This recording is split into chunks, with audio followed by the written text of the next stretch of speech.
जय हिंद दोस्तों, स्वागत है आपका प्रारब्ध के इस मंच पे। आज मेरे साथ हैं हमारे वरिष्ठ पत्रकार भाई मित्र सतीश चंद्र जी मिश्रा। स्वागत है सर।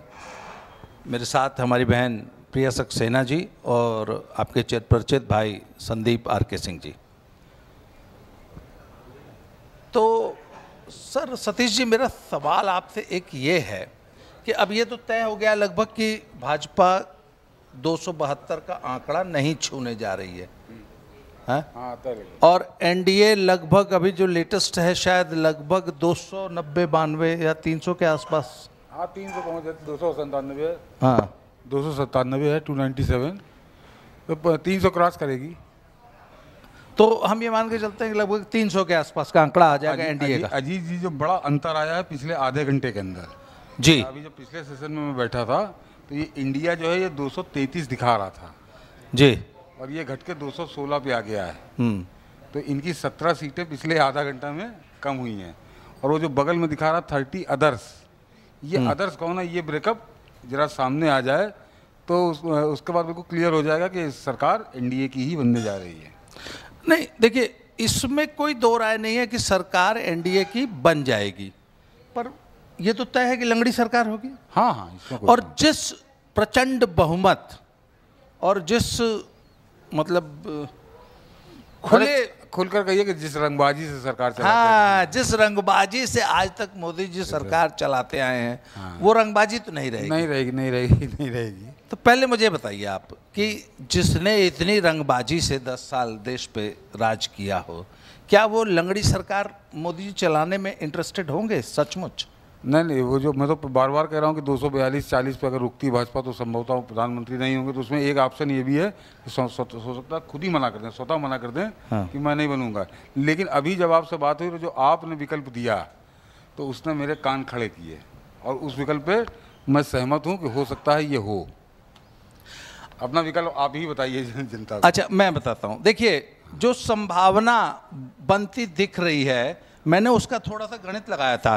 देखिए 99, ये मैंने थोड़ी देर पहले लगाया था, हो सकता है 1-2 सीट ऊपर नीचे हुई होगी। जब मैंने लगाया था तब 99 सर कांग्रेस थी, 37 सपा थी, जो कि शायद अब 35 पे है, अभी ऊपर नीचे चल रही हैं कुछ सीटें। टीएमसी 30, डीएमके 21, शिवसेना उद्धव ठाकरे वाली 11 और शरद पवार वाली एनसीपी 6। ये 204 सीट होती है। अभी एक का छोटी छोटी पार्टियां और भी होंगी। इसमें अगर जेडीयू 14 और टीडीपी 16, ये जो दो मोटे प्लेयर्स हैं, अगर ये मिल जाते हैं तो ये 30 ये हो जाते हैं, तो सर ये हो जाती हैं 234। अभी भी 272 का आंकड़ा पार करने के लिए इनको 30-40 सीटों की दरकार है। और मोदी को सिर्फ इतना करना है कि जो अपना कुनबा है उसको बचा के रख लें। पर ये बात है कि सौदेबाजी होगी।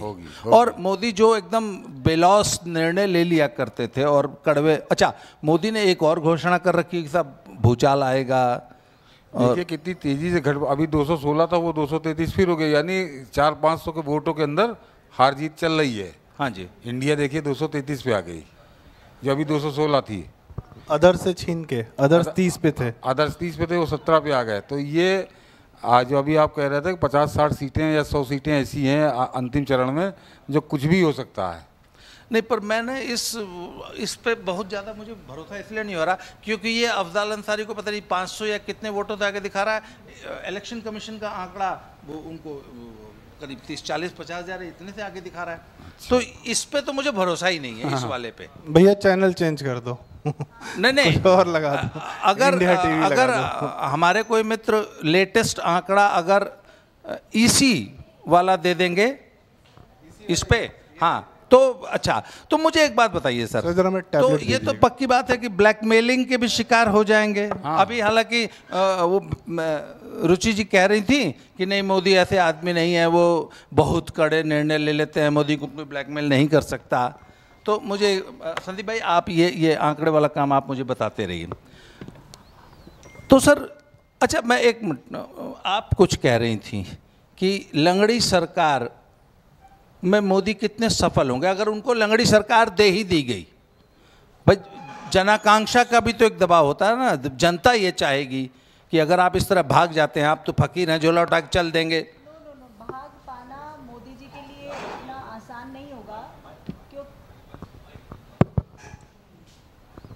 मोदी जी के लिए भाग पाना इतना आसान नहीं होगा, क्योंकि हम खाली देश को नहीं, हम विश्व पटल पे अगर देखते हैं तो वो अब एक विश्व पटल पे एक चेहरा है भारत का। आज की डेट पे भारत के अंदर अगर इन्वेस्टमेंट करने के लिए कोई तैयार है तो वो राहुल गांधी या ये क्या नाम है इनका, समाजवादी के वो हैं अखिलेश भैया, उनके शक्ल पे कोई देने नहीं वाला है, डिम्पल भाभी के डिम्पल पे कोई नहीं देने वाला है पैसा। जो भी पैसा आएगा वो पैसा आएगा मोदी जी की फेस वैल्यू पर ही। तो ये मोदी जी के ऊपर एक बहुत बड़ा, पूरे विश्व का एक बहुत बड़ा उनके ऊपर प्रेशर भी है। हाँ, ये हो सकता है कि अगर कोई ज़्यादा 3-13 करेगा तो मोदी जी कुछ अपना फैसला ले सकते हैं, जो अभी थोड़ी देर पहले आपसे हमारी बातचीत हो रही थी। नहीं, संदीप भाई जरा आप ओपनिंग रिमार्क दीजिए, फिर आगे चर्चा को बढ़ाते हैं। सर, ओपनिंग रिमार्क है, जैसा आपने कहा कि मोदी जी लंगड़ी सरकार चलाने में इच्छुक होंगे क्या नहीं होंगे। सर, हम भूल रहे हैं ये मोदी हैं। जीवन में सिर्फ और सिर्फ चैलेंजेस ही देखे हैं बंदे ने, और हर चैलेंज को पार किया है। भूकंप जब था तब उनके सर पे ठीकरा फोड़ने के लिए सीएम बनाया गया था, आदमी आगे आया।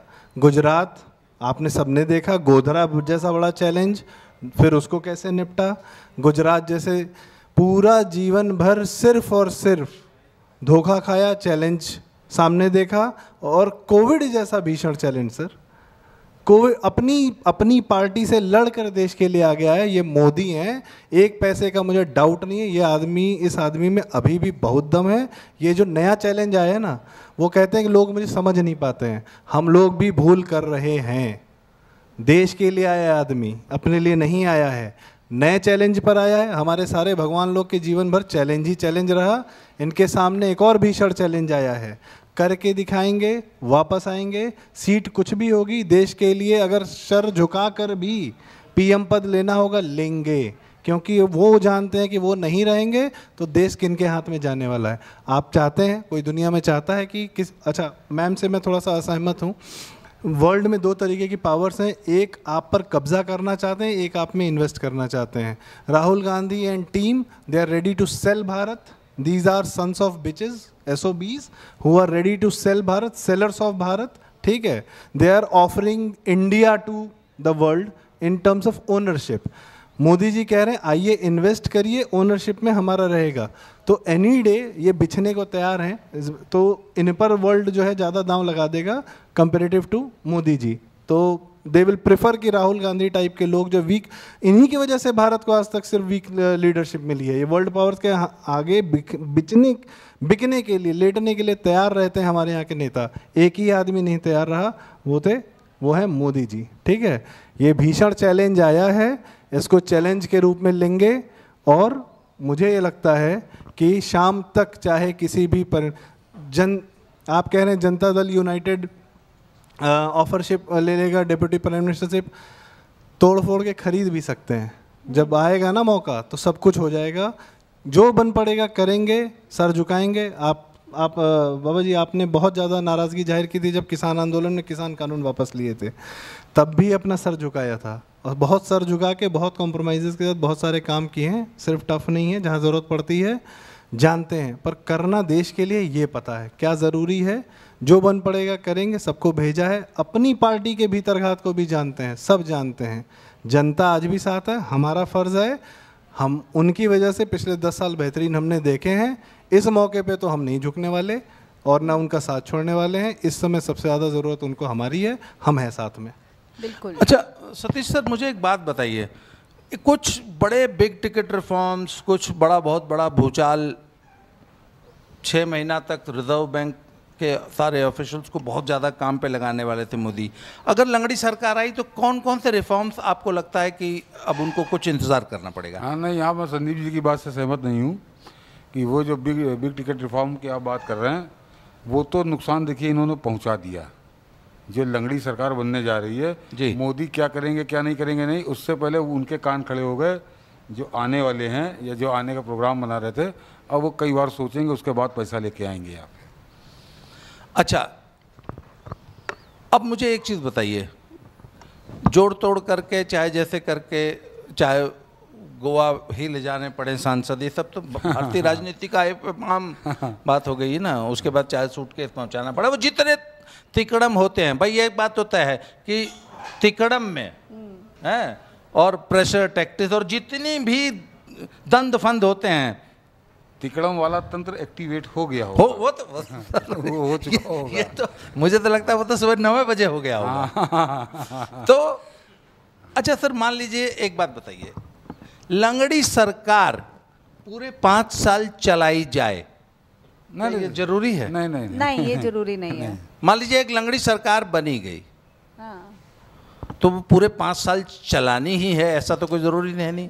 तो क्या मोदी कोई शॉर्टकट रास्ता ढूंढ सकते हैं पुनः? नहीं, वही जो अभी आपने कहा होगा, हम लोग भी चर्चा कर रहे थे, तो हमने कहा कि क्या ऐसा भी मोदी सोच सकते हैं कि ये लंगड़ी सरकार साल 1.5 साल 2 साल चला लें, उसके बाद भंग करके मध्यावधि चुनाव करा लें? ये बहुत संभव है, बिल्कुल ये बिल्कुल अब संभव पुष्कर है। दादा कुछ कहना चाहते हैं, आप आइए प्लीज, जी आप आई जाइए प्लीज। हाँ हाँ, हम लोग एक चीज़ भूल जा रहे हैं कि मोदी जी की शुरू से प्लानिंग 1 इलेक्शन 1 नेशन की रही है। अच्छा, तो वो ये काम भी कर सकते हैं, इसमें मुझे कोई शक नहीं है। ये तुरंत नहीं होगा। मैं समझता हूँ जो उन्होंने प्लान 125 दिन में करना था, चाहे लंगड़ी सरकार बने चाहे कैसी बने, वो उसको करेंगे। वहाँ पर जहाँ पर कि उनको संविधान में कोई बिना बड़ा बदलाव किए केवल एक्सिक्यूटिव ऑर्डर से जो करना होगा वो कर डालेंगे और उसके फिर रिपरकशन देखेंगे। और फिर उसके बाद जो है मैं उनको देखता हूँ पूरी तरीके से कि वो फिर जो है मध्यावधि चुनाव का, यदि उनको चुनाव करना होगा तो वो कर लेंगे। क्योंकि एक इस बार का जो इलेक्शन है, it's a listening for them also, it is a listening for the candidates, it's a listening for the party people also. इसमें जनता को हम आक्रोश में कुछ भी बोल दें, इसमें जो है कहीं ना कहीं ये स्पष्ट रूप से देखा गया है कि जनता सही थी। जनता को आपने ठीक से, जैसे पहले 14 और 19 में जनता को आपने जो है एक ढर्रे पे लेकर गए थे, वहाँ ले आने में विपक्ष सफल रहा, चाहे उनके डाउट्स के मारे, चाहे जो हल्ला गुल्ला करते रहे हो उस पर, लेकिन वहाँ पर आप काउंटर करने में कमज़ोर हो गए। फिर इस सबको देखते हुए नरेंद्र मोदी जी का एक कमिटमेंट पे तो मैं विश्वास करता हूँ कि उनकी पहली प्रतिबद्धता जो है भारत के प्रति है। यदि वो भारत की प्रतिबद्धता में वो अपने को 100% देने में असमर्थ पाएंगे, तो फिर वो किसी भी पॉलिटिकल ब्लैकमेल के आगे नहीं जाएंगे। वो पॉलिटिकल ब्लैकमेलर बन सकते हैं उस चीज़ के लिए जी। क्योंकि ये मैं मोदी जी मैं आपको बता दूं कि इस कसमकस में जो सरकार अगर बनाई मोदी ने, तो वो अभूतपूर्व होगा। और उसका एक उदाहरण आपको दे देता हूं जो घट चुका। 2017 में भाजपा की सरकार, मतलब नई गुजरात की सरकार जो गुजरात वाली, हाँ, तो वो बची गई थी किसी तरीके से। जैसे हालत है यही हालत थी, घट बढ़ रहा था आखिरी चरण तक। लेकिन उसके बाद वो 5 साल सरकार ऐसी चली कि इतिहास बन गया 2022 में। हाँ। जी, बिल्कुल ये परफॉर्मेंस 5 साल के बाद थी। बिल्कुल। और अगले 5 साल फिर होंगे तो बहुत गजब के। नहीं, इसका मतलब हो सकता है कि अब मोदी ज्यादा धुआंधार पारी खेल सकते हाँ, हैं। बिल्कुल खेल सकते हैं, बिल्कुल। ये आप एक चीज़ और ध्यान रखने वाली चीज़ है कि मोदी जी की एक मैं स्टेटमेंट सुन रही थी कि वो 100 दिन का काम पहले से प्लानिंग पहले से करके रखते हैं, 125 दिन का फिलहाल। उसके बाद उन्होंने कहा कि अब मैं उसको 100 दिन से हटा के अब मैं इसको 125 दिन कर रहा हूँ।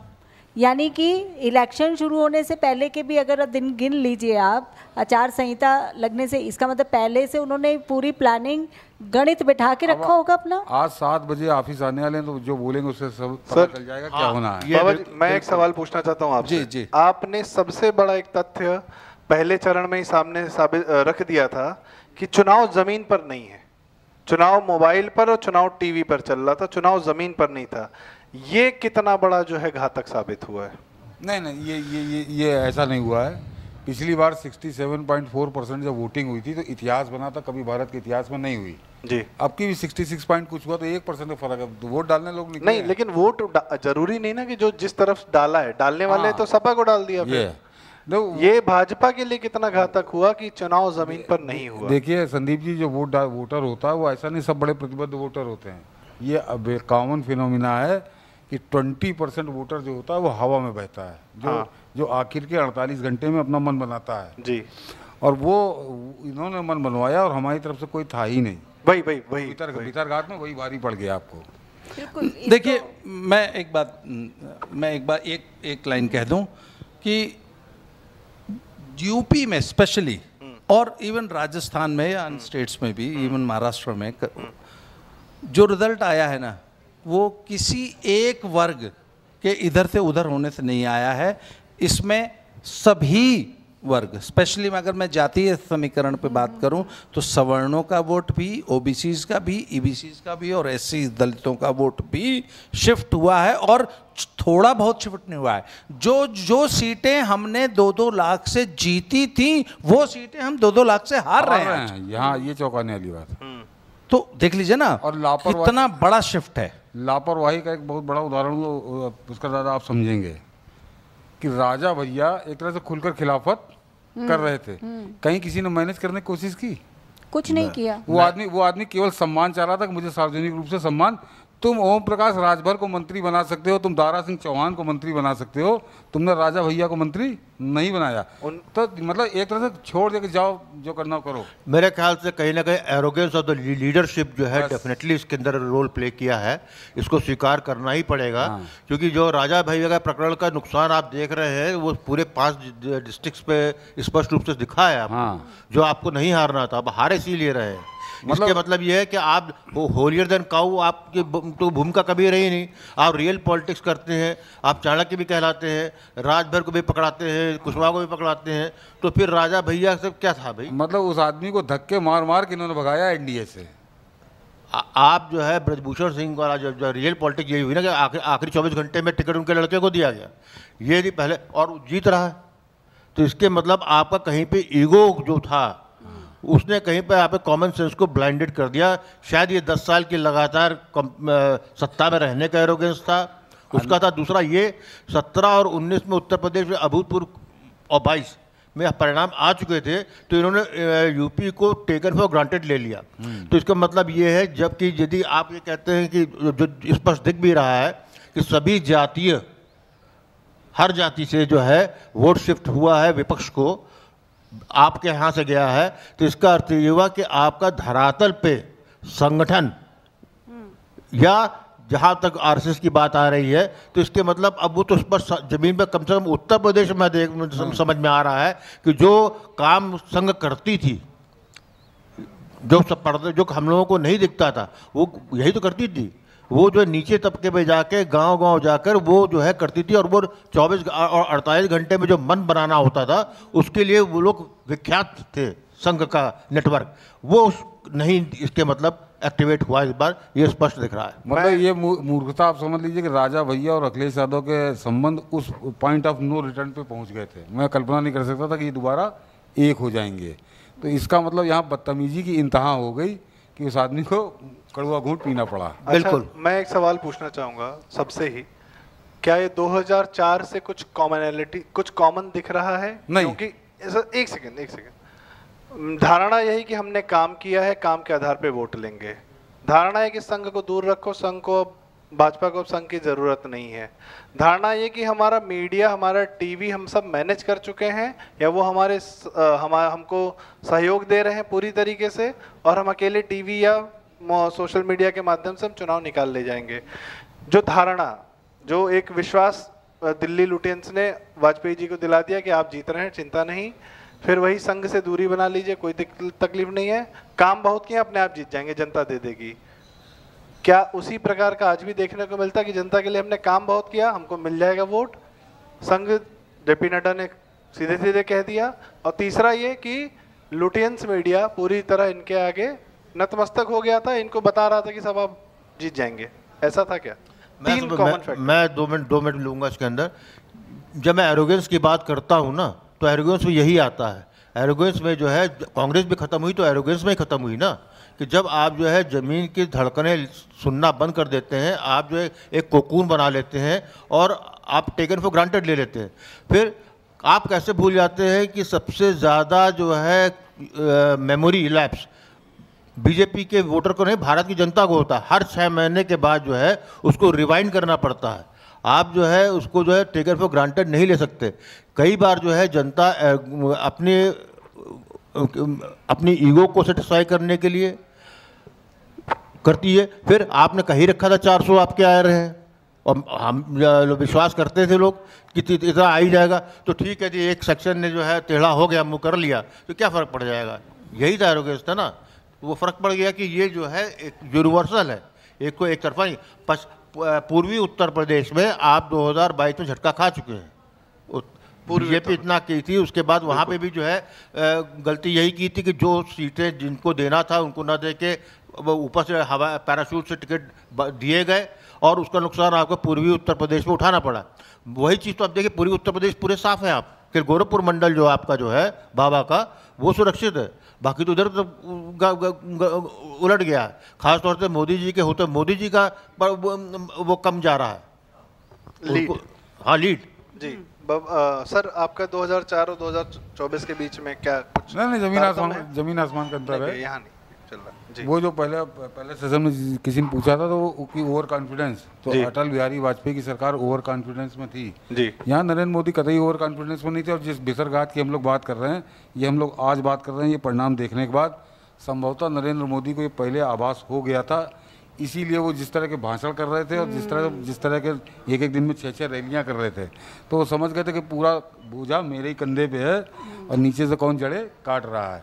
तो 2004 से इसकी तुलना नहीं कर सकते आप। मैं बाबा जी आपसे पूछना चाहूँगा, ये कौन सी मानसिकता है कि हम अपनी ही जड़ें काटने लगते हैं? ये आप पहली बार नहीं हो रहा है।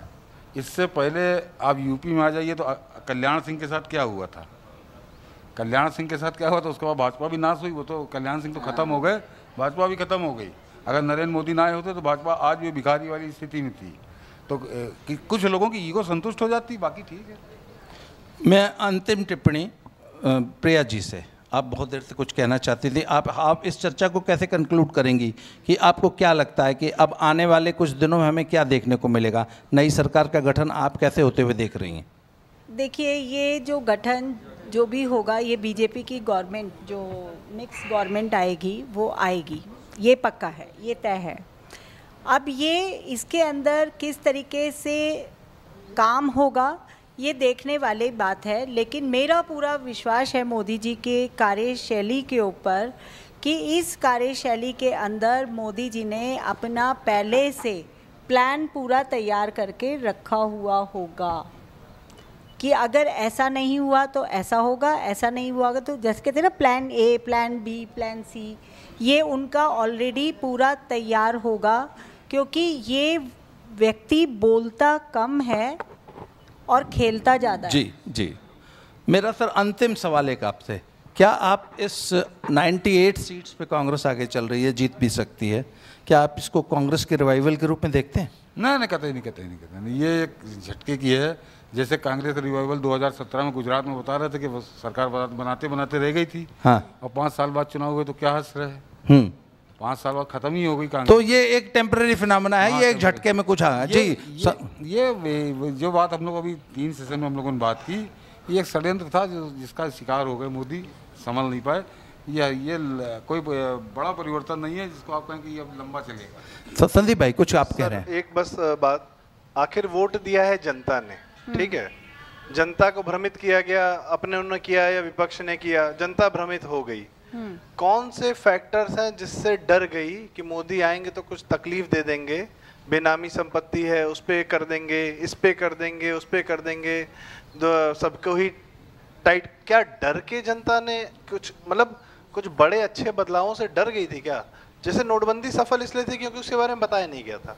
हाँ। अगर इस प्रकार की चीजें आप करिए, बताइए मत, कर डालिए। जो पहले मोदी जी की थॉट प्रोसेस थी, करना है बोलना नहीं है, लेकिन इस बार बोला बहुत गया है और शायद उससे डर गई। ऐसा नहीं, देखिए मुझे ऐसा नहीं लगता कि एक तो जनता अब इतनी मूर्ख, इतनी बेवकूफ या इतनी भोली नहीं रह गई है। वो सर रिजल्ट बता रहे हैं कि वो, हाँ, जनता बहुत चालाक है और जनता के मन में क्या था, उनके मन में क्या चल रहा था, ये एक संभव है कि भाजपा जनता के मन को शायद पढ़ नहीं पाई, या जो लोग जनता के मन को पढ़ रहे थे उनकी नहीं सुनी गई।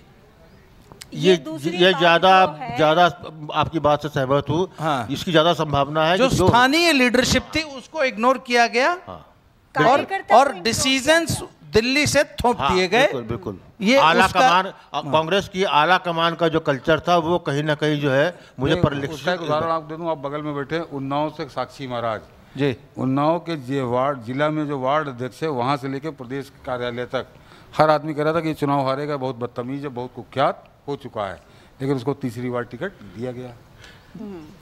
तो सुनी नहीं गई। सुनी नहीं गई। तो बार बार इशारा आ रहा है कि हमें अब इस चर्चा को कंक्लूड करना पड़ेगा। आप लोगों ने समय दिया, बहुत बहुत धन्यवाद। जल्दी ही अगले पैनल के साथ यहाँ करते कहूँगा, हैं। हम जी लोग पूरी बातों में दो चीज भूल गए हैं।